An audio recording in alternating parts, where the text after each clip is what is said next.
We have risen from the ashes to school the masses. Hello, everyone, and welcome to episode 508 of the Scholars of Wrestling Show.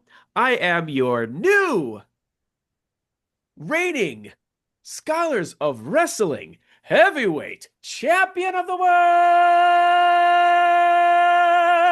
world, your OG undisputed scholar, Scholar Tark.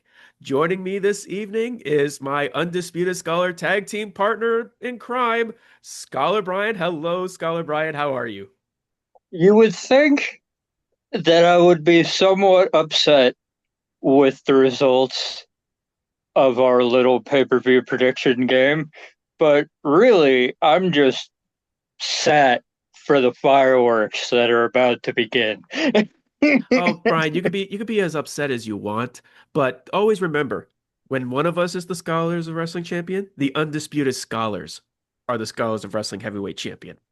Of course, it's just that sometimes, I understand that sometimes Goldie has to go on a different shoulder, but my shoulder's been empty for a little while now. Well, yeah, but that's something Jeff was supposed to help you with, but no, that end up didn't happen at the end. But what's your champion again? And it will happen again. I'll still be your Paul Heyman to your Roman Reigns, or I guess now in this case, Seth Rollins, Yes. architect. And joining us this evening is the 2025 Mr. Scholar in the Bank himself, Scholar Pete.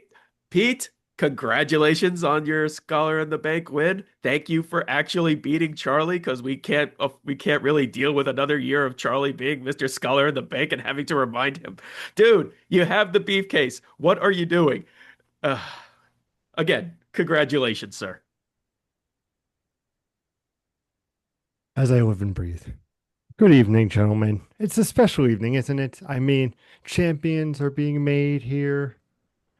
We have beef cases being won, missing tag team partners, but I get the two OG undisputed scholars live front and center. And I just want to say that, thank you for all those kind words, Scholar Tarek. I mean, it was a decisive victory beating Scholar Charlie, Scholar Jimmy, whatever you want to call him. You know him. But let me tell you something. I said last week that I was going to cash in on Scholar Brian if he won the belt.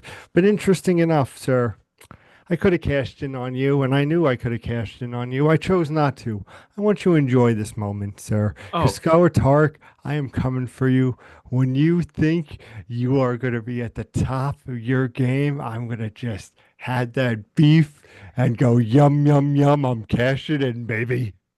sir, with you declaring that Brian is going to be the one you're cashing in on, those are just empty threats, sir. It's just going over. It's like, oh, what nice pretty words going over here. And it just in the end it means jack shit because you're not going to do that. You're going to wait till Brian is the Scholars of Wrestling heavyweight champion to cash in. We had Ah, a I, scholar. I would just like to take this moment to appreciate the step that Scholar Pete has taken here on his quest to become one of us, one step closer to becoming an undisputed scholar and being just below me on the totem pole, but up there. But up there is one of us. Congratulations, good sir. I appreciate you, Keep gentlemen. It's like I keep said, cl- all part of the plan. I don't want to be just another champion. I want to be an undisputed scholar. And ladies and gentlemen, make sure you like and subscribe to this because you're going to see by the end of the year, I will be that undisputed scholar. do you hear that, people of the Scholars of Wrestling universe? Do you hear this, Jeff? Once he becomes undisputed scholar, he's just going to turn his back on you because he's going to be one of us, one of us, one of us. Oh, but as Brian and I have said on the show many, many times, we're supporting everyone to become an undisputed scholar.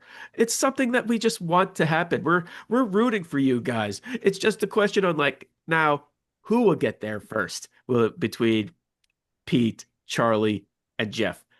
With the Beefcake win, Pete, you have Scholar of the Year, and I'm pretty let's sure see, it's just Scholar of the Year. I think he's you gotten won a Rumble everything else. game, correct? Yeah, I won Oh, it because I asked Scholar Jeff. We do a Rumble game. We've done it for years, ladies and gentlemen. And I think about 7 or 8 years ago, I won. I said, "Does that count?" And he goes, "Yes. Still, you did win the Royal Rumble game." So, okay. and Yeah, So yeah, I think he just has to win Scholar of the Year. You're so it's just between it's you're pretty much knocking the on the race door. between it's the race between Pete and Charlie because that's what both of them needs, and Jeff is still Yeah, it's like we we we pray that someone else joins us on the mountaintop, but right every time when it's about to happen, then we hear the dumb predictions that come out, and it's like, well, I guess, better luck I next year, champ. guess. You just get a nice pat on the head and just be like, oh, well, you tried. Do I get something for that? So here's the deal, No. Pete. So here's the deal, Pete. You got to step your game up for the rest of this year because you've had some downers. You've had some downers on the pay-per-view points. You have. We we need to step it up. Okay. And now with my cash in prediction out of the way, you Brian, you again, you're welcome for me taking that spot and taking the bullet apparently because Seth didn't cash in on Monday. But you guys still have the chance. Both briefcases are still in the air for you guys to make that call. Oh, I've got plans. Some Would you like to make one? Would not you like to exactly make right now. Nope. so you're just gonna wait. Okay. so That's so fair. yeah, so he's got You guys nothing. are He's just got nothing, ladies and gentlemen. No, no, I have something. I just don't need Pete to know about it. with the rules apply, once you make that call, nobody else can take that date as well. That's fine. I'm trying to figure out which one I want. There's two possibilities in my head. I haven't completely figured out which one I want to take yet. So two plans, neither confirmed, none of which y'all need to know. You know what? That's fair. That's fair. Okay. All right, let's go ahead and get on into discussing some wrestling that happened this past week. And for everyone watching or listening, if you like the content that we're providing right now, be sure to like this video, subscribe to our channel, and it'll be nice to actually, make the show to have the show grow in audience and actually, be relevant enough that even some of the other big wrestling content creators be like, "Oh yeah, I've heard about you. I like your thoughts on certain matters." But yeah, like, share, subscribe, all that jazz. All right, with that out of the way, let's go ahead and discuss what happened this past weekend with Worlds Collide and WWE Money in the Bank. So I'll just quickly throw it out there. Between the two shows, which one did you gentlemen actually enjoy the most when it comes I to like story, when it comes to the wrestling? Because let's be when fair, it comes to what when it yeah, comes to Worlds Collide, it's there's really not that much story really going on. It was just more like okay, here's AAA. Here are the big names, aka Mr. Iguana, because apparently that's the only one people are latching onto. Which, to be fair, Mr. Iguana is really fun to watch. He'll probably get that like Danhausen or Orange Cassidy type of reaction for the WWE audience. But oh no, when it comes to at least the wrestling wise, which show did you enjoy more, and what are your initial thoughts on AAA's introduction to the WWE universe?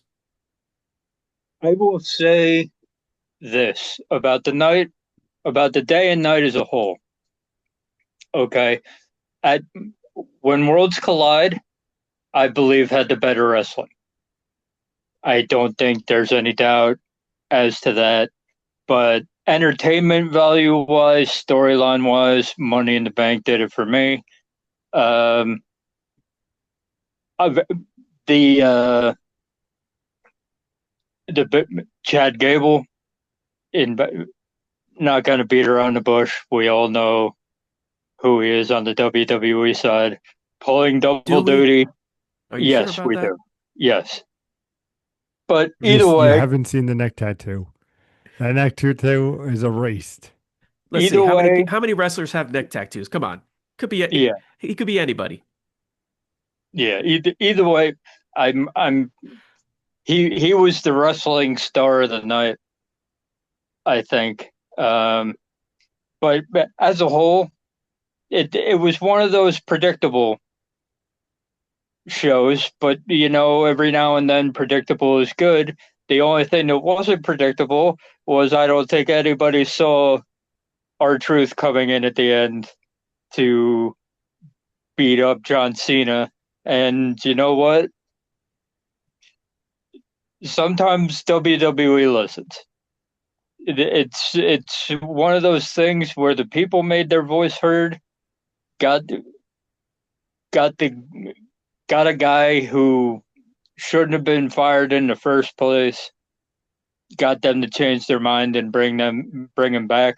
Don't listen to what Triple H said in that presser. We all know that's a crock of shit. It wasn't part of the story. Come on now. But it, that was the big thing that came out of that night. You had the obvious.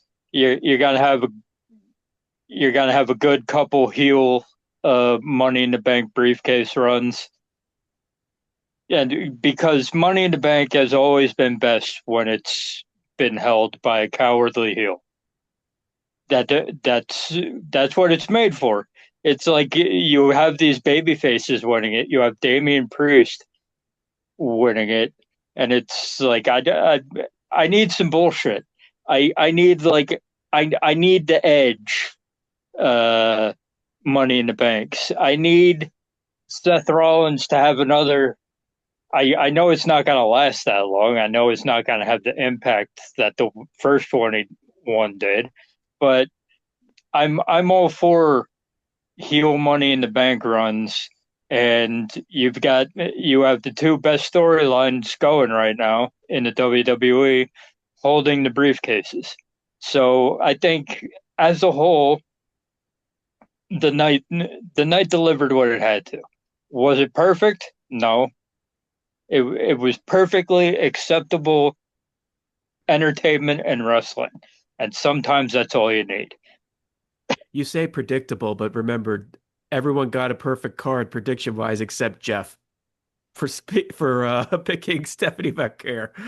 I'm sorry, Stephanie McQueer. Yeah, right. Yeah. Well, Well, you say it's predictable, but once again, Jeff is just proving you can't always predict with no, your heart. he's just trying he's trying to give the show purpose. He's trying He's to trying to give it heart. he's trying to give it heart. And once again, we have to tell Jeff, you're the champion, dude. This No is one was not the champion at this time. time. Remember, it was vacated. We're going for the title here. It's vacant title. You got to use your head. Use your head. Don't go with your feelings. Feelings are for when there's nothing on the line. Feelings are happen when you have when you have these prediction shows that are nothing more than glorified house shows. Because Yes. at that point, those are glorified house shows are nothing more than predicting with your heart. But again, Jeff, come on, you should. It's like you should be one step closer to undisputed scholar by now. But nope, shame, shame, shame. All right, Pete, what were your thoughts on this weekend? Worlds Collide, Money in the Bank, and so forth. We got to get a rating from Scholar Brian. We'll do the ratings after we give each of us our little quick thoughts. Okay. I'm going to echo most of what Mr. Scholar Brian said over there. Triple A show, exactly what you expect. That man is going, he's not going to NXT. He's going to go straight to the main roster. Which one, Mr. Iguana? Yeah, of course, 100%. Who else? It's the only thing that you see on Twitter, and the only other thing you see on Twitter, and that's what I want to talk to you people about. Gentlemen, I hope you help me when I say that this man was robbed for the third consecutive year. Let me hear you say his name. L L.A. Okay, Knight. night. Knight. Yeah. Yeah. Yeah. What a shame. What a You shame. are I However, mean, however, I will not say he was robbed. I will echo my thoughts in the predictions and say that the right man won. oh, of However, course. however, it is now time to. I don't think he given the title this year, but it's time to get serious. I'll say that. Do you see him running a program? I'll send it to both of you, gentlemen. Do you think he'll run a program with John Cena because he's so hot right now? Not I saying think that he he should. would win the title, but just like, I think if what I think is going to happen happens, I think at that point the you can run a John Cena LA Knight thing. I don't think you have LA Knight go after John Cena for the title. I don't think you do that. But if John Cena isn't champion, I see no reason why they can't have a good run. And with the whole reports coming in that LA Knight's going to be traded over to Raw and he's going to have a small program with Seth Rollins and whatever name the stable is going to be. I do like the fan one that the the Visionaries. Visionaries. Yeah, that Yeah, was I very like I nice. like That that was one. good. I like I that like one that too. name. But since he's going to have that little mini feud with Seth Rollins, which unfortunately we all know he's going to be losing that feud, but they're now putting him in a position where he's going against pretty much the top heel of the company, but again, we know how the feud will most likely end up unless they start continuing with the whole, oh, he has the briefcase, so he could take the loss, and it's Seth Rollins. It's not going to hurt. But that's that's more just that's thinking with the heart. And with that being said, it's good that he's being put in this position. It's just a shame that it's not going to benefit from it, I don't think. And I guess we could really use this to transition though. Oh, wait, we can't. Before we transition into the Raw discussion, uh, what would you guys give your facial hair ratings for both Worlds Collide and Money in the Bank? I will give both shows a full beard. As I said, nothing particularly amazing, except I really enjoyed the R-Truth at the end. Nothing particularly amazing, but perfectly good, enjoyable stuff. There was nothing horrible. So I feel good about saying full beard for both. I Okay. echo the same thing with Skylar Bryan. I mean, full beard, 100%. I think it was what you expected. Naomi, you expected Seth. You still got great performances out of everybody. You got cool moments. You got cool spots. And then at the end, you got a little thing with R-Truth, which was awesome. And it made you go, man, I want to talk about fucking Raw. I want to watch Raw. What is R-Truth going to say?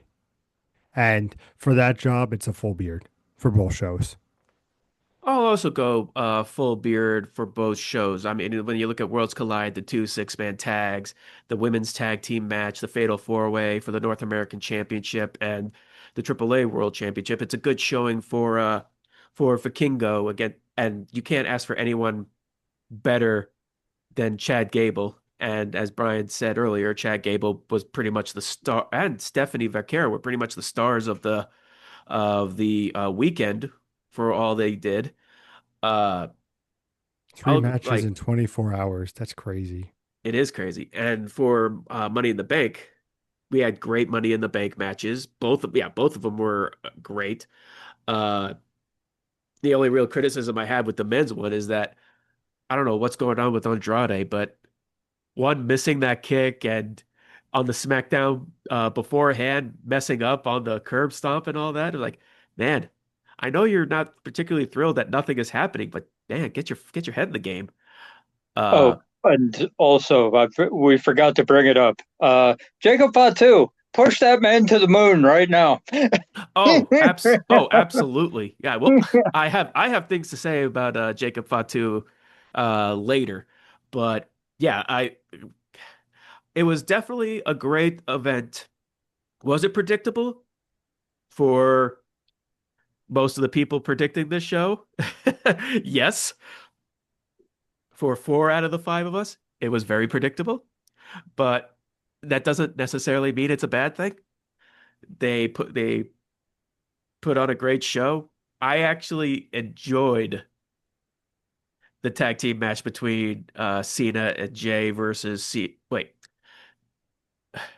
Cody Rhodes and Jay versus Cena and Logan Paul. There we go. I corrected myself, and eventually it led to the return of Ron the Truth Killings, and now we can start segueing into Monday Night Raw, and we'll just start with the biggest story that really came out was that promo for Ron the Truth Killings after the women's King of the Ring tournament, which that the King of the Ring tournament we'll discuss later.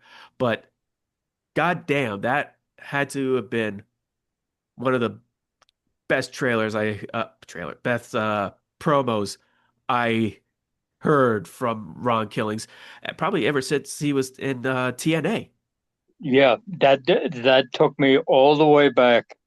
I was like, this is the take no shit TNA Ron Killings that And just I've wanted the comedy or truth always made me laugh. He was never get off my screen, but I was waiting for the day that I actually really liked when the Miz and R-Truth were teaming up in a serious capacity when that was going on, when that was a big deal when they were going up against The Rock and Cena because I was seeing Ron Killings in that, and then they went back to the comedy. But it's like the best R-Truth, the best Ron Killings that I had ever seen was the one in TNA, and that's who I saw on Raw. I actually it's great that you actually brought up that Survivor Series because I actually went to that show. I actually have the DVD upstairs just because I could actually have a few moments where you can actually see me in the crowd. Uh, but yeah, I just remember going to that show and it was awesome. And Rock honestly stealing the show after it aired and was talking about just how uh, New Jersey had some great weed. Just, It does. that's the biggest thing I remember. I was just like, oh yeah, there you go, Dwayne. But like, I think the biggest thing that really sold me on that promo was the part where he takes out the scissors and starts cutting off his locks, and I'm just going. Well, first my initial response was, "What is it with these wrestling companies and having someone have an obsession with scissors?"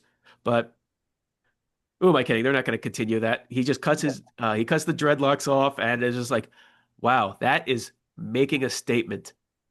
And I hope that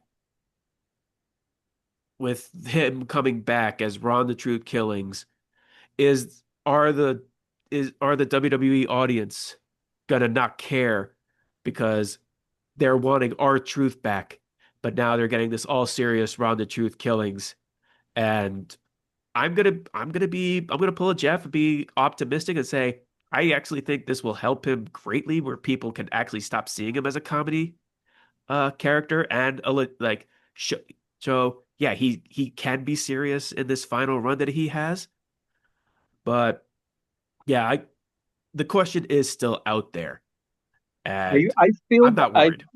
maybe maybe it was just the crowd on Monday, but I feel like they appreciated everything about that promo. And I don't think it's optimism to feel like this is going to hit with the crowd, because if they would have shit all over it if they had an issue with what he was doing, but they were into it, and I feel good about. Do I expect him to hold a title? No, but I expect I I don't know how long this contract's for. I don't know what what exactly they're gonna do, if it's like a couple month run or whatever, but I'm excited to see where this goes. Pete, what are your thoughts? Brian and I pretty much took over that. What are your thoughts? Uh, Especially you being the TNA guy, the big TNA Mixed, guy out of all of us. because hear me out here, gentlemen. I loved that promo. I thought it was great. The hair, everything, until he goes, the truth will set you up. Drop the truth. He should be going in as Ron Killings. It's like, nope, our truth is no longer here. It's fucking Ron Killings. And show why, again, it's his TNA days where he was just this animal, like this man that could like do no wrong.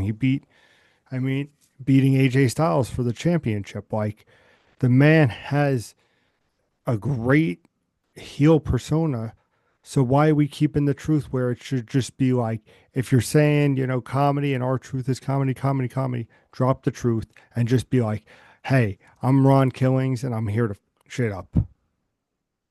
Actually, I think I think the whole truth part with now, it's not a really, it's he's Ron the Truth Killings, but now he's using it as he is the truth, the whole truth, and nothing Nothing but but the the truth. Put truth. respect to my name. I actually really like that because it connects with the crowd just going, "We want truth," and Which with what 100%, 100%. Like I'm not Like, arguing with that. we want truth. I'll give you truth. pretty much, yeah. It's and the reality of the situation is, gentlemen, like every good wrestler needs a nice little catchphrase or a nice little slogan, and this is his. I'm just saying, for me, I just felt like, man, I feel like it would have just been so much more of a power move for WWE just to be like, nope, I'm Ron the True Killings. I mean, Ron Killings. Point, stop, and be like, and I'm going to show you who the real man behind it is, and then have a little bit of a story. Maybe do it where it's like similar to like a Tony Storm, or like his alter ego of R Truth is slipping through, and you can have him like at the end of his run, like Scholar Brian said, whatever it is, 6 months, and in 4 months you could start him seeing going into R Truth mode where he has a thing with the Miz, or he calls Triple H Champa, like something to that effect where he becomes our truth before he goes off. I look at that more as once he reaches the point where he's done being a full-time wrestler, and he'll take the Ron Simmons role. Hilariously enough, both Ron's taken that role of like that backstage instigator. But I think he'll revert back to that type of character once he's done full time, and he starts get when he gets like a Legends contract and he gets the that Hall of Fame induction because it's just inevitable when he gets it. But yeah, I think for right now we're just gonna enjoy Ron the Truth Killings. That shirt, the truth, the whole truth, nothing but the truth, and on the back, put respect to my name is gonna be his next T-shirt, and I think that's gonna be a top seller in my I opinion. can't wait for our truth to go into the Hall of Fame and thank the people for finally allowing him into catering.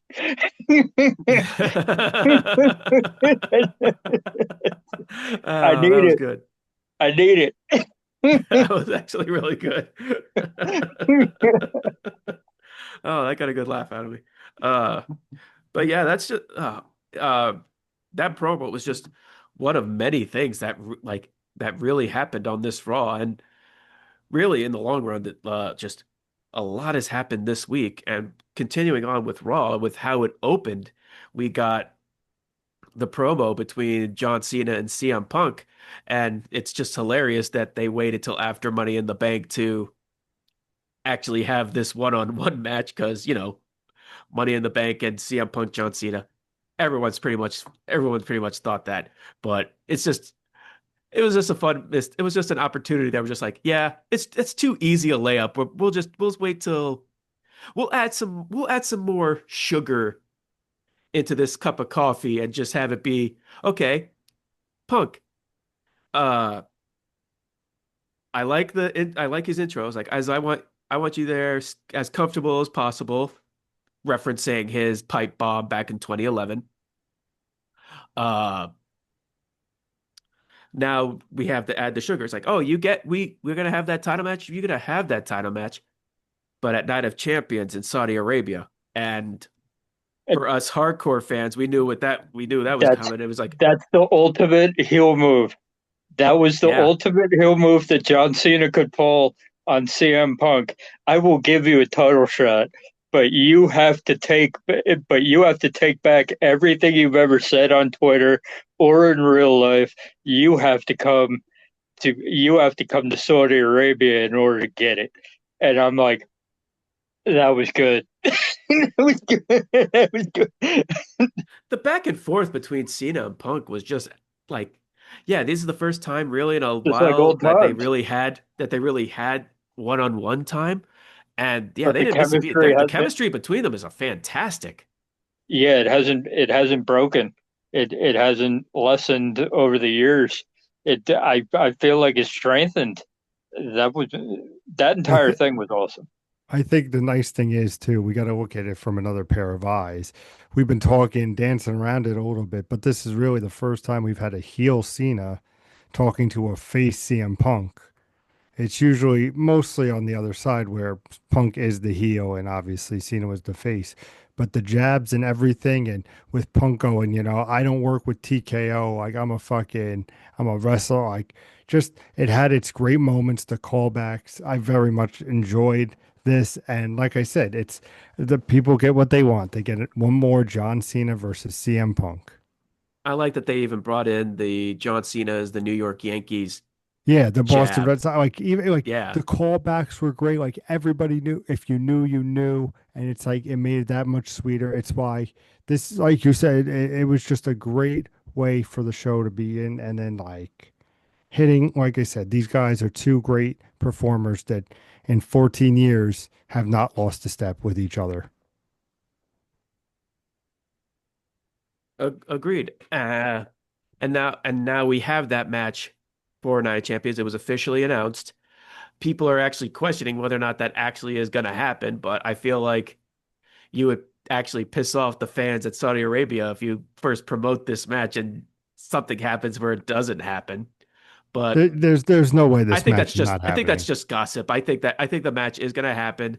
Uh, it's not the same WWE when Punk made those comments about the whole blood money sucking whatever deeds.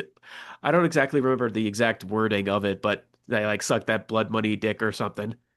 Uh, but yeah, it's a different time. Uh,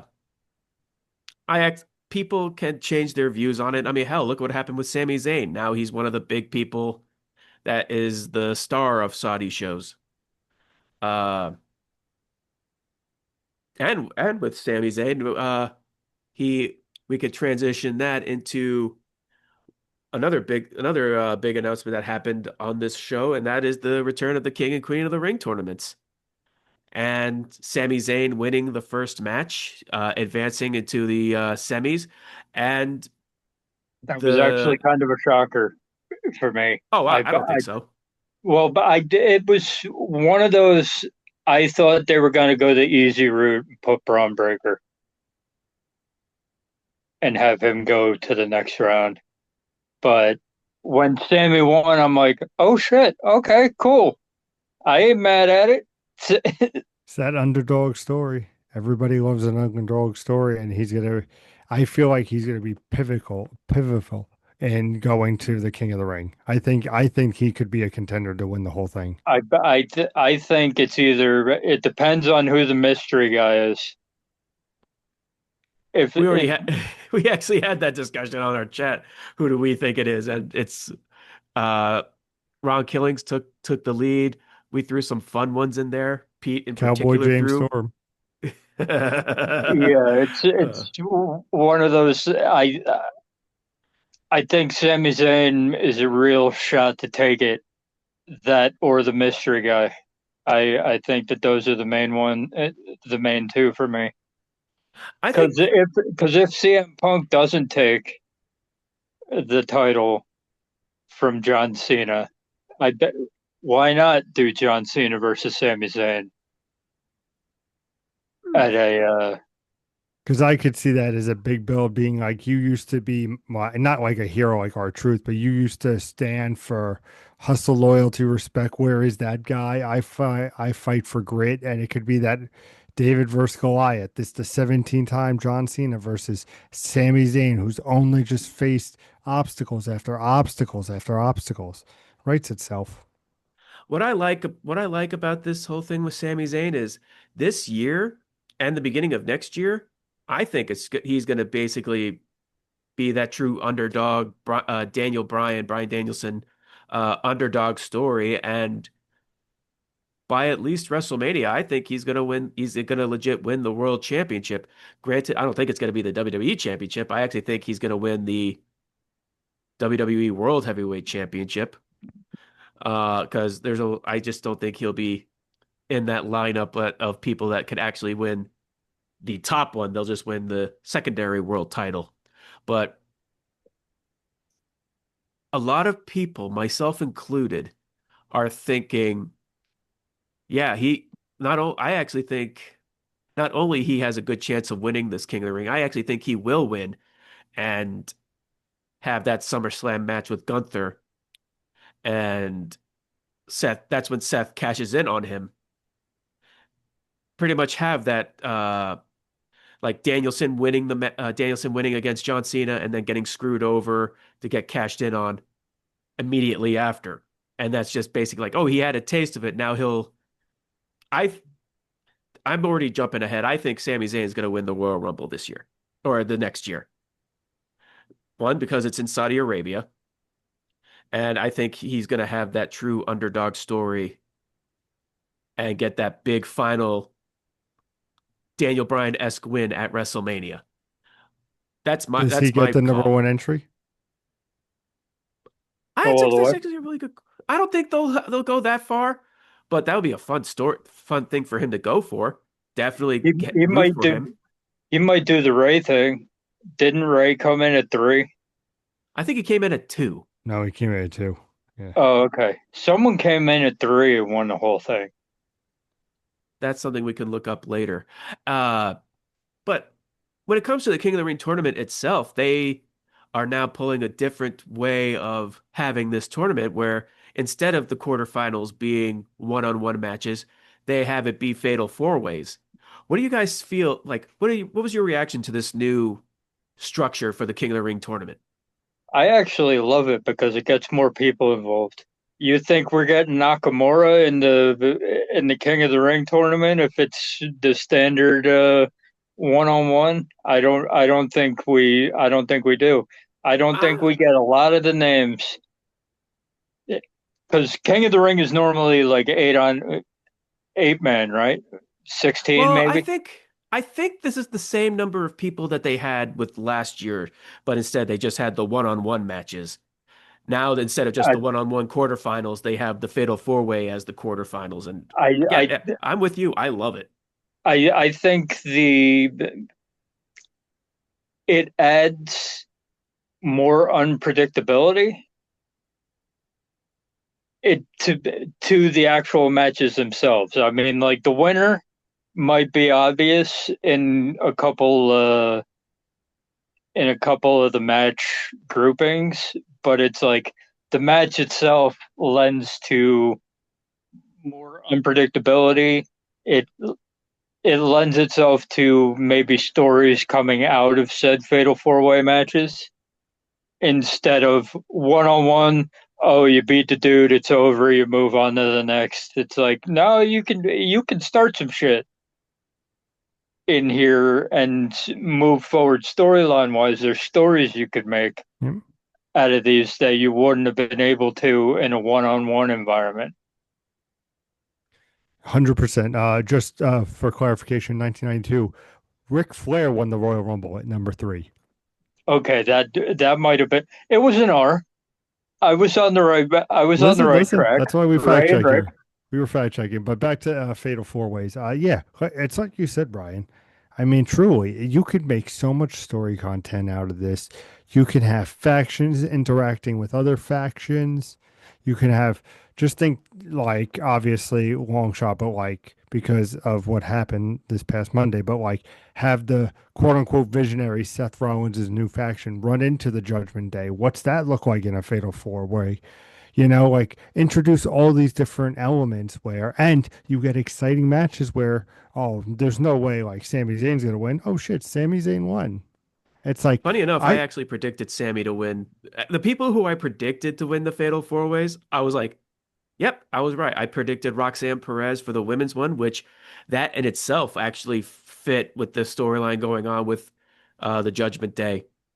And with you said, Pete, with this Fatal Four Way, you have Dominic Mysterio interact with Braun Breaker. They throw the hinting of that. hmm They even have War within the Judgment Day on that one, where Dom was like, "Oh yeah, I took the spot since you didn't do well for Money in the Bank. Is that cool?" And it's like the story elements are there, and as I said earlier, now that they actually have those multi-man matches, they're okay with having outside interference because there's no DQ in these. And having LA Knight take out Braun Breaker, and that's starting that storyline. That's probably even going to cost LA Knight the first round for SmackDown tomorrow. Because let's see, I'm looking at Because it. Braun Breaker's coming to get his back. Oh, absolutely. Let's Yeah. see. So For we have tomorrow, it's Orton, LA Knight, Aleister Black, and Carmelo Hayes. Who's gonna take the pin there? Good God. I think Then Carmelo Hayes is going to get pinned. I actually, it's then Who we was the have first one? Orton. Orton. Orton wins. Orton wins easy. Then we have also here listed on the WWE articles, Cody Rhodes versus Damian Priest versus and Andrade versus Shinsuke Nakamura, and then we have Sheamus versus Rusev versus Bronson Reed versus question mark question mark question mark. Actually, I'm going You to go know with what? LA Knight to. Oh wait, I was just even saying that Braun Breaker's going to take him out of that one. Duh. Yeah, And that one's Sami Orton. Zayn will face the winner of the Orton Knight Black or Hayes match. It'll be Orton. It'll probably be Orton, but in all honesty, I probably would want to go see Aleister Black I want to take see it. Aleister Black, but the way they've been pushing him so far in his return, I don't think they're gonna. I don't think they're gonna put him over a guy. If there was a story going on with Orton right now, I would say yes. I would say maybe, but I don't think he really has anything going on right now. So I think they're gonna have him go at least into the second round of this. Okay, that's fair. But and Sami Zayn versus Randy Orton, that sounds like a fun match. Yeah, especially if that's going to the finals of the tournament. Oh boy, have Part of me Sami is thinking Zayn that the pull have Sami Zayn pull out a shocker. well, for me personally, I think the finals may be Sami Zayn versus Cody Rhodes. That's probably right. Because That fat checks. That would be a finals opportunity because you have the Rhodes Priest, Nakamura, Andrade versus Sheamus versus Rusev versus Reed versus question marks. Whoever those two wins of those two matches will face off in the semis. and really, okay, they were setting up some possibilities for that because if John Cena's still champion, then you have Cody Rhodes a rematch at SummerSlam. But they were setting up some stuff between Sami Zayn and CM Punk before Money in the Bank. So maybe. And now you look at the women's tournament. Who do you see making it through that? For me personally, I think it with me, I'm gonna just keep going with the fantasy booking. I think it's gonna be Jade Cargill. and that's going to lead to the Naomi cashing in on her. When she inevitably wins the championship match that she gets off of this thing. Yeah, I mean, Queen of the Is it a Rings pretty repeat? much for me is slam dunk. It's Jade Cargill for me too, just based off of the storyline possibilities on who could win. It's like, yeah, Roxanne maybe just for the Judgment Day stuff and Liv Morgan and all that. But if we're doing long term booking wise, the hottest story in the women's division right now on either side is the Jade Cargill Naomi stuff. So Naomi has the briefcase. Let's get the title on the other one, and let's marry the two. Yeah, Yeah. I honestly don't think it's going to be Roxanne Perez because I actually, with what else that happened on Raw with the whole hinting at the Bella Twins coming back to take the women's tag team titles off of Liv Morgan and Raquel, I think Roxanne may be an accidental factor in that one. But yeah, yeah, I think Jade Cargill is the leading contender. I'm going to go Y- with Roxanne Perez. Ooh, you tool. There's no points involved. He's just doing it to be He's doing contrary. it. He's trying to take your title as douche. Listen, there's one reason and one reason only why I'm going for Roxanne Perez. Her idol is my hopefully one day wife when Phil Brooks divorces her and I can have AJ Lee for myself. Hey, hey, hey! I So don't that's see a why towel. Roxanne I Perez don't is going see to a be my towel in the room. Stop it.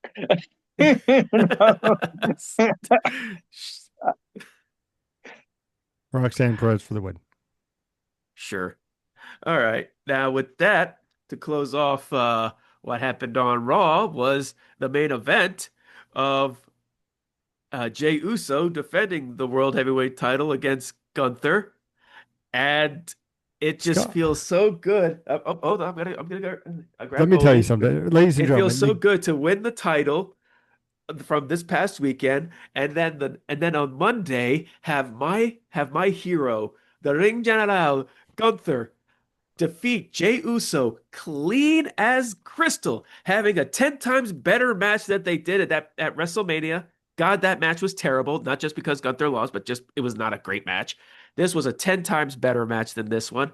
And the Ring General Gunther is now once again your World Heavyweight Championship. Your World Heavyweight Champion, and I'm the Scholars of Wrestling Champion. We're both champions. Uh, I don't care if this is leading to the retirement match for Goldberg. Hopefully, it just leads to Gunther destroying him instead of Goldberg winning the damn title. Uh, Leading to the possibility of Jey Uso teaming back up with Jimmy and coming back to what we mentioned earlier, Jacob Fatu to face the Bloodline with oh God, what is his name? Uh Basically whoever it is to take Jacob Fatu's place. I'm blanking out on the name right now to join Oh, JC Solo and Mateo? huh? JC Mateo? No, no, someone else is being brought in to basically fill in that Jacob Fatu spot Hikalea? with JC. I think so. Actually, I think that may be right. But yeah, they have the new six trios between the new bloodline and the Usos and Jacob Fatu. That's that's like one of the big stories of why Jay lost the title in the first place, which I am perfectly fine with. In the long run, Jay had a short title reign. He didn't look exactly great in it. I mean, his only real successful match was the tag team match with Cody Rhodes, John Cena, and Logan Paul, and he didn't even really get the pin. But in the end, he like the one thing that I will give him points over Gunther's previous title reign, which You guys know how I feel about Gunther's previous title reign. And what was it great? No, but it wasn't as bad as people are making it out to be. The only problem with Gunther's title reign is that pretty much he was doing separate things instead of being involved with the main players of WWE. I hopefully now with this title reign, he could actually be involved with someone like the Seth Rollins, the CM Punks, the John Cena's, uh, be involved with the top players instead of facing upper mid card to mid card people, and Yeah, possibly retiring Goldberg, which much bigger impact than Baron Corbin retiring Kurt Angle. I don't know why I brought that up, but that's just the first thing that popped into my head in this is comparing this to is retiring someone. this is where I make you stop talking. Hey man, I was at that WrestleMania when Baron But Corbin beat Kurt Angle. I have the yeah, right and to we talk all about hate. that. Yeah, no, we don't talk about that anymore. I don't care if you were at that WrestleMania. But I could, the Brian, best story. I am the champion. I can do what I want right now. I can talk about whoever I want, whatever match I want to talk about. I'm You're gonna need you to talking do mad what you shit on do. me. I'm gonna need you to do what you do. Ah! However, Oh, no, gentlemen. Let See, me sit this is the back. Let stuff me that we enjoy talked this about, drink Pete. here. This is the type of stuff that we talked about, Pete. We may be tag team partners, but we love fucking with each other. We're frenemies. but this is the main thing that I got out of this match is they actually went with the story that they've been trying to tell over the last week of Jay biting off more than he can chew. Okay, I'm gonna go into this tag team match the night before my rematch with Gunther for for for my title, and I'm gonna go up against John Cena and Logan Paul, and that's gonna go completely fine. No, the everyone as Gunther told you, everybody told you that you're biting off more than you can chew. You're gonna be tired going into Gunther, and to no one's super. I love that they finished it off in the sleeper hold. Oh, same. I love that because it's like it's exactly the bookend to that story that they needed to tell. Yeah, Jay looks good in the fact that he didn't tap, but it's also the prophecy that was told was fulfilled. You were tired, you were unprepared, you bit off more than you can chew, and you got knocked out over it. I love the story that they told with this match, and that's what made the match better than their WrestleMania match for me, because it's like you told the story that needed to be told. Agreed. And it did they do the exact same thing with Seth Rollins when he faced Drew McIntyre at WrestleMania? Uh, what was it, 40? I believe so. Yeah, it was when yeah, both both world titles because they had the tag team match beforehand with Rock and Roman versus Cody and Seth. Yeah. Same exact story. But hey, it doesn't matter as long as you actually tell the story well. I don't care if it's the same story as from a couple years ago. I was in, and it's just one of those things where I love how they book Gunther is he like Drew McIntyre, he doesn't tell lies, and he's an and unlike Drew McIntyre, he is an honorable heel. It's the fact of he doesn't need dirty tactics to win matches. He just is so skilled in the ring that it doesn't matter who he's in the ring with, he will put on a great match. I don't know why the fuck they had such a terrible match at WrestleMania, but this definitely made up for it, and it pretty much made Raw overall a goat face show for me. And it's not just because Gunther won. That was the final, that was like the final nail in the coffin that sold it for me. But overall, it was just a fantastic Raw. And it just made me really look forward to what's going to happen next week. Gunther is our world heavyweight champion. Yes. Scholar Tarek is through the moon. Do I regret not cashing in on him, ladies and gentlemen? A little bit. Yeah, that's right. Yeah. But Feel when bad Gunther about it. loses the title, you will lose yours. Like you said, Scholar Tarek, it was an absolutely beautiful Raw, and I was lucky enough to watch it with you live Hmm. on Monday, and we watched the greatness that was Gunther, who won the title by like you gentlemen said, just passed out, perfectly done. You're worn out, Jay. You fucking bit off more than you could chew. Go to sleep. The Ring General is back and willing to do what he needs to do. Because if you remember, gentlemen, he goes in the back and he goes, "There was nobody behind me. There was nobody behind the curtain to congratulate me." He goes, "That's what I'd like." He goes, "This is a business and I'm going to be the best." And I was like, "Fuck yeah, buddy. Like, show that mantra, show that attitude because you are the world champion now." We Let's be done real. yeeting because we've done fucking around. Let's be real. If I was there, I would be in the back waiting for him to celebrate with him. I would be super ecstatic. But yeah, that's all that really needed that needs to be said for the WWE side of things. Uh for everyone watching, what did you think of Worlds Collide? What did you think of Money in the Bank? What did you think of Monday Night Raw? If you want, leave your comments down below. And if you liked what we discussed, be sure, again, like this video, subscribe to our channel, whatever we can to make this show bigger. And hopefully you in the internet wrestling community can help us out on that. All right, let's move on. Let's go ahead and hop over that fence. Let's go. Let's go. Let's try to get over. Trying to get over. We'll go hop on over to the AEW side of things. And as much as I don't want to discuss it, as much as I just want to be like, yeah, I'm the champion.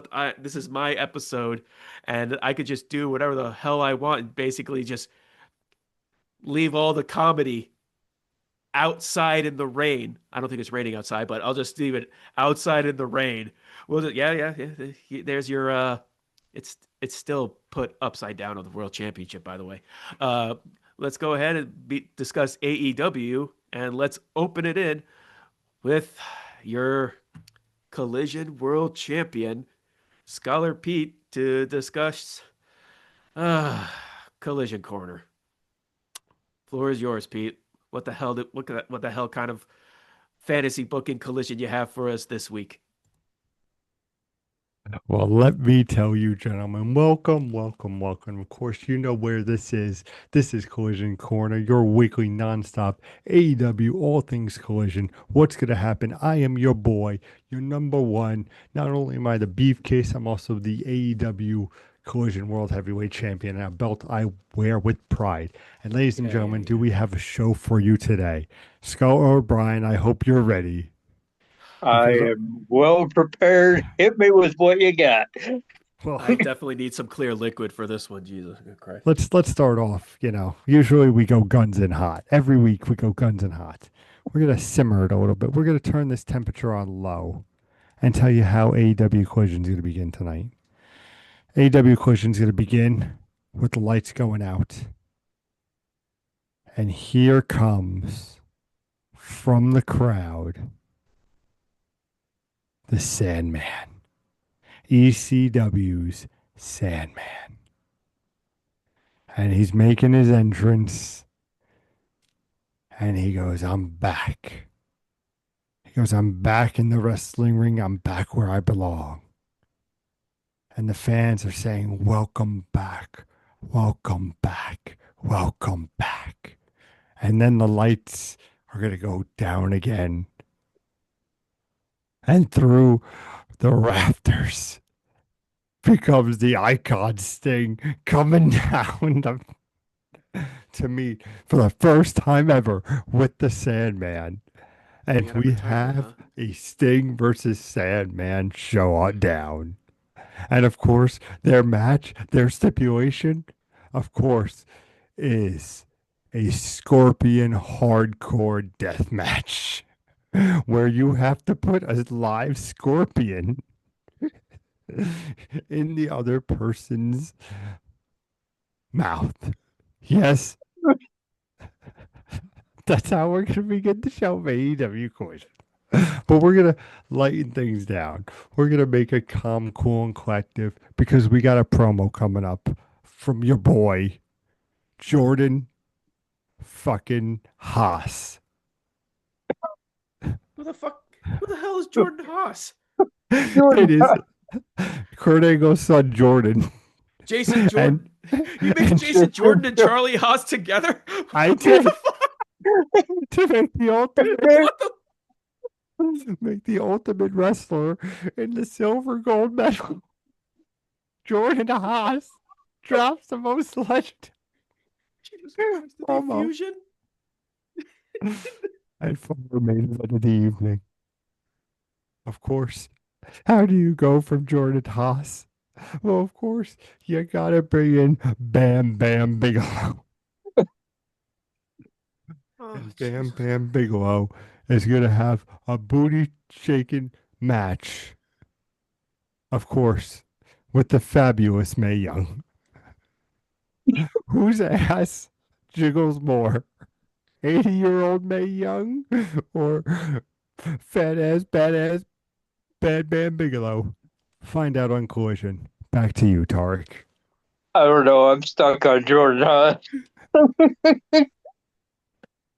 And wouldn't Mae Young be in her 90s now if she was still alive?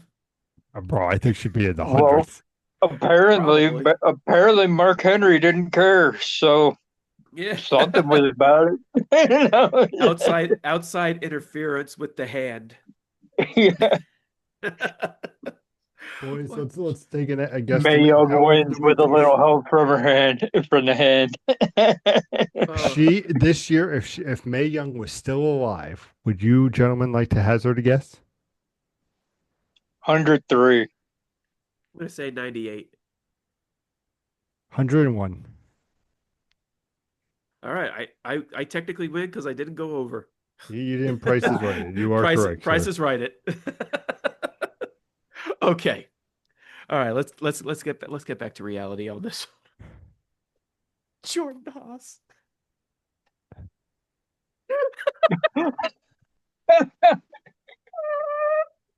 Oh man. You're Okay. welcome, Okay. gentlemen. I gotta. Okay. Okay. Let me just grab some clear liquid because Jesus. What the? Okay. All right. Now. Once we figured out what Jordan Haas was, that's pretty much the reaction that we had to our certain little El Dandy bit.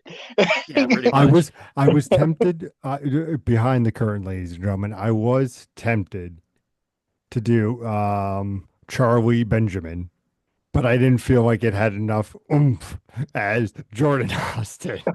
Oh my God. I just realized I did I did what I did a couple of years ago and mixed up Charlie Haas and Chad Gable because I did Jason Jordan and Chad Gable instead of Charlie Haas and Shelton Benjamin. Oh my God. Oh Lord. What is going on? This show is already off the rails now. It took to when we reached AEW to go absolutely insane. All right. Now let's go to what happened this week on Dynamite yesterday with the 4 hour Dynamite slash collision actual collision show of what was it called? Summer Blockbuster. Summer Blockbuster. I'm trying so hard not to say Summerfest. Uh and really the show all around is it was a great show. Oh, actually, I think it was better than last week's 4 hour show. It But was they more did. balanced. I'll say Agreed. that. It was definitely a more balanced show. Uh, you had it. It was also a good selling for next week, which was the when once Dynamite goes back to being just the 2 hour show and not have Collision with it, uh, with them going to Mexico next week. Uh, it was pretty much building on that, particularly with MJF facing Mystico. But we're not I going to I talk about loved that. his I loved his words.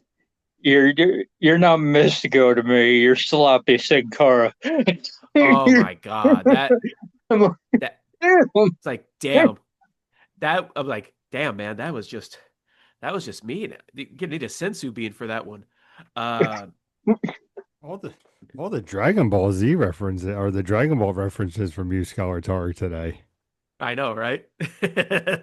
No reason.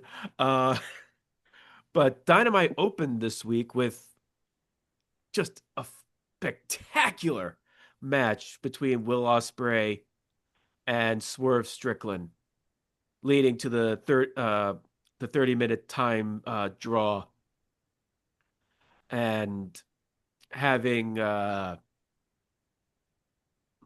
Young Bucks try to take Swerve out, and Ospreay taking the bullet for Swerve, which will lead to later in the night where Hangman Page is trying to check on Ospreay to say if he's okay. Young Bucks come in and try to basically remind Hangman Adam Page, like, oh yeah, we're still friends.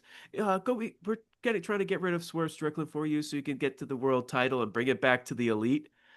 And Adam and Hangman is just going, I don't want you involved. I want you to stay away from me. I want you to stay away from Ospreay, and I want you to stay away from Swerve. I don't want your help. I don't need your help. And just, I guess, just in my terms, fuck off. And and which and led then he to walked, and then everybody walks away, and then you realize that Swerve was listening at the Swerve door. and Nana were listening, and I'm just like, oh my God, this storyline with Hangman Page, Will Ospreay, and Swerve Strickland will eventually facing going against the Death And Riders then you to add, try to and then save you add in, AEW. Oh my God, I love and it. then you add in that little story beat in between of the Death Riders beating up, gagging, and with bound and gagging Yeah. Hangman Page in the ring, and John Moxley being like, "You're searching for something to help you get the AEW World Championship. You've got 4 weeks to find it. If not, pack your shit and go home." It's like, well, it all everything about this storyline is coming together. They are doing everything they need to do to make what is inevitably going to happen at All In make sense when it does happen. Because obviously you're getting full scale pandemonium in that main event match, and you need to be able to make sense of Swerve Strickland, Will Ospreay, and Hangman Page helping each other out, and And ha- they're doing an amazing job of making that connection make sense. and having the ops basically being there to help as well. It's like we're basically getting our Avengers team to face John Moxley's Thanos and his forces. And I said it when Adam Page first won the Owen Hart tournament. This is AEW's equivalent of Cody Rhodes finishing the story. Hangman Adam Page has been AEW's main character for so many years, and we have been through so many ups and downs, no pun intended to Simon Miller. We like you. We're fans of your work. But ups and downs of his story. Yes, story. I don't care what you WWE bots thinking, oh, AEW has no story. There is a story, there is a character driven. This has to lead to Hangman Adam Page finishing the story and saving AEW from the Death Riders. We can even Yeah, have this that kid. camp that that Undertaker cameo appearance and have it be Darby Allin filling in that spot to come complete full circle when the Death Rider storyline first started. I Yeah, like that. they I have like they that a have lot. these pieces in place where, yeah, I will have that emotional reaction when I see this match at All in Texas. You can WWE can try and throw Great American Bash or whatever else they gonna throw at them this week that weekend, but this is the match. This is the event that us with that and Double or Nothing, AEW will have basically the just great couple of months building to this storyline, and they just can't fumble this. If they fumble this, then Yeah, it will you hurt it will cannot hurt them in the long run. you cannot do you can't do what they did to Cody's story the first time. You can't do that. You've got to hit this one when it's hot. Okay, you can this can't be like, oh, we're gonna build up Cody for another year, and then we're gonna have him take it at the next one. It's like, no, this is the moment. Darby lost his chance to be in this spot when he went to Everest. Now you got to pivot to your main character. This is AEW's guy, the guy you want leading the company. John Moxley's done his part. Like the first 5 years of this company, the company was his. Now it's time to move it. Time to move it to the guy who's next in line. And it, You have your top baby faces already established with Hangman, with Osprey, with Swerve, and then I'll even add Kenny Omega into that lineup. But we'll discuss what with Kenny Omega later on. But you have your players that will basically be your face of the company, and it is just an absolute phenomenal lineup. You can't go wrong with this. so you legitimately need the torch to be passed at All In Texas. You have to do it. If you do not do it, it could affect like this is like a company killing thing if you do if for a secondary company. Okay, the WWE could probably weather that storm. I don't know if AEW could weather if you fuck this up. Mhm. It has to happen at All in Texas, and they've set it up perfectly. And guess what? It's Hangman Page's hometown, so it's another.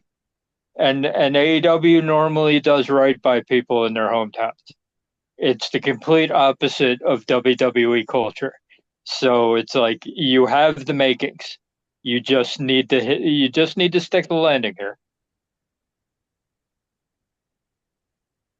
He needs to Pete, win. He needs to win. He needs to win it all in. Like you boys were saying, he is the face of this company. Darby was. He went to Everest, and now and how they're telling the story with all these little moments getting better. I think that they will deliver. I do like that what you said, Scholar Tark, with the Darby Allin featuring that like Undertaker role where it just like freaks out John Moxley for a millisecond. That like, hey, the old guards won. The original AEW is here. You know, death to the Death Riders. I think it's honestly like you said, it's their Cody Rhodes story, and I think that with the three gentlemen you have in this match, with or not in this match, but and then the angle with Hangman, Ospreay, and Swerve, like it's just three great performers, great uh could just turn and make a story great. And I think to utilize this and have this changing of the guards where it's like, hey, these are our guys, you know. Darby Allen comes back, you have the tag teams, you set it up where it's like, hey, this is why we're AEW, this is why we have All In Texas. Look at this crowd, look at these numbers, look at these matches. This is the best wrestling you'll see. Listen, we brought it up before. Look at the first match, the 30-minute. What a match that was. Two great performers. Two great performers. Like AEW, the ball is yours. Run with it right now. We know what's going on in WWE. It's the Cena farewell tour, and it's whatever they're going to do with the world title with Gunther, Jey Uso, LA Knight, that whole cavalcade, Seth Rollins, all that cavalcade. But at the end of the day, AEW, you have the time to flesh out your baby faces, your faces of your company, to then do a driving force to be like, these are our guys. This is the world champion. Give John Moxley fucking time off. The man's been there for the last, like you guys were saying, the last 5 years. Like putting it when Cody left, it went to him. And you could talk about Edge, Adam Copeland, or Cope. You could talk about Christian, but I feel like at the end of the day, John Moxley and Jericho, very much in the beginning, not as much now, but those two have been the pinnacle for AEW. So, Hangman, you've been there since the beginning. You had great matches in the beginning of your career. Show why it's now you're the guy. And I think with the story they have going right now, it makes me go, man, I can't wait for All in Texas. And another match that's the other big storyline that is going for All In is the match between Kenny Omega and Takoshi Okada. Wait, no, not Takeshita. Oh, I messed up with the names. I'm so sorry. Just say With Okada. I'll just say Okada. I'm terrible with them. That's why I always say their last names because I knew it because I butchered their first names, and Yeah, that was just like taking the torch and just burning it to the ground. But yeah, yeah. It's with like Okada and Omega, yes, first they had that video to pretty much explain the history with Okada and Omega, and my God, what a great video package that was. Hmm. I yeah. actually watched it like multiple times this morning, or not this Yeah, morning, this afternoon. that was But that was perfect because a lot of people are not big into a lot of new people don't know about how Omega got as big as he did. Why is Okada this is such a big deal to the AEW diehards? You get and then you get the casuals. You give the background story, and it's like, yeah, this is a fucking big deal. First time on American soil. yeah, and yeah, they that's the one thing that people criticized AEW for was like they bring these new people in, and most of the hardcore crowds, the hardcore wrestling fans know who like these people are coming in are, but they're not giving these package video packages to explain like what they've done in the past or what they've done in other promotions to get them where their appearances in AEW is such a big deal. And this took over. This took that criticism and basically was like, yeah, I'll just kick your ass out the window. Because again, with AEW growing their audience back, it's a slow process, but they are growing their audience back. That people that they lost since Vince left WWE and they just hopped back onto WWE. They're getting those people that hopped off coming back to them, and you're getting these video packages explaining the history of Okada and Omega, and it was just again chef's kiss. And then you get the unveiling of the new AEW Unified Championship, which will be the merging of the Continental and International Championship, which I think I even said that uh, when Omega won the international championship in the past. I mentioned I'm just like, oh good. I mentioned on the show, oh good. Now they actually could have Okada versus Omega again and unify the Continental title with the international title. Yeah, And it's I like just always remember, as soon as they announced All in Texas, all anybody thought about is they got to do Okada versus Omega again. Why and don't you give Omega the title shot? No, fuck that, Okada. I just like that. I think it was Jeff and I who had the discussion because are basically are butting up views on the Continental Championship. I said, "Oh yeah, they're just gonna merge. They're just gonna put the titles together." And Jeff's like, "I don't think they'll go that far." I'm like, "Yeah, they sure as hell are." And hopefully, this means that the Continental Classic could actually have stakes other than just a title. That it could be like kind of like the Owen Hart, where you get a title shot in the future, which should have been the Continental Classic stakes to begin with. But I digress. What do you guys? What were your guys' response to one, the design of the title, the new title that they unveiled, and just the pretty much the name of it? Because one of the big criticisms is like, why are you calling it the unified title if like, oh yeah, yes, it's merging of two titles, but do you have to like say, oh yeah, this used to be two titles, now it's one I type of feel ordeal? like they're trying to make the title this title a big deal. Like Oh yeah, they said this is their it's been they're said that holding it it's to going to be a major title, like maybe just under the world heavyweight title, yep. but like they're trying to make it a big deal. So you give it a simple name. I do not hate the name of the title because really, what would you call it otherwise?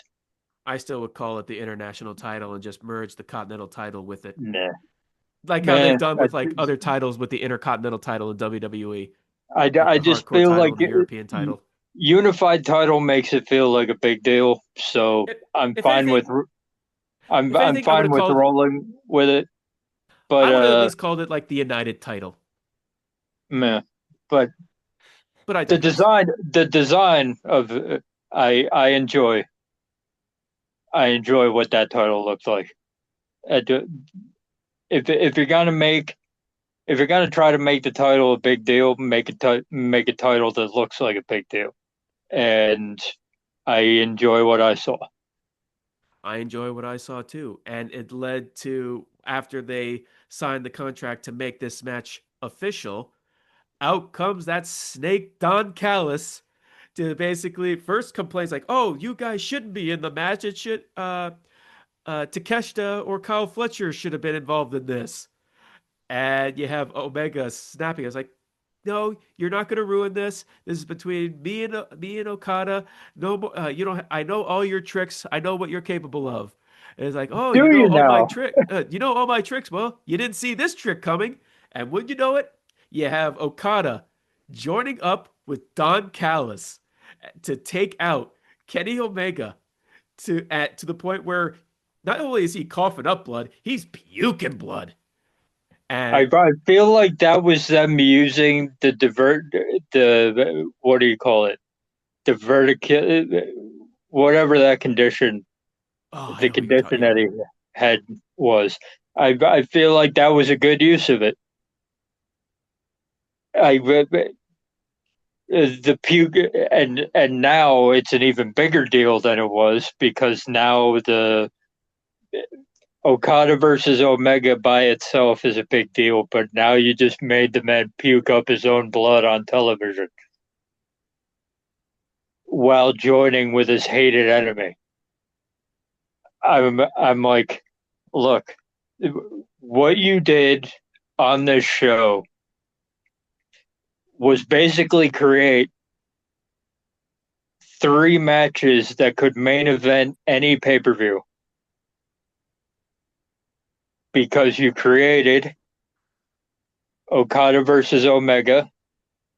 Well, I won't say created. You continued a storyline in a big way in Okada Omega and Moxley Hangman, and you created the obvious tag team match that is coming between the Young Bucks, Swerve, and Osprey. I'm like, you created your triple main event right there, Don't forget and about then your you add Tony in Storm. and then you add in oh yeah, Tony Storm and say it, Say what, Brian? say it. diverticulitis, Mercedes. Brian. Meow. Yeah, so you have the back half of your pay-per-view cards set up right now. And you did that in one show. And you all made them feel main event worthy. In one show, you did that. Diverticulitis. That I looked it up. That's what Kenny Omega had. Yeah, it's like I knew what he had. It's just like I don't know. I couldn't get the right way to say it. Yeah, but yeah, it just what AEW is doing right now. All In is their WrestleMania, and it is definitely giving WrestleMania vibes with how they've been building this one, and these matches feel WrestleMania level of importance.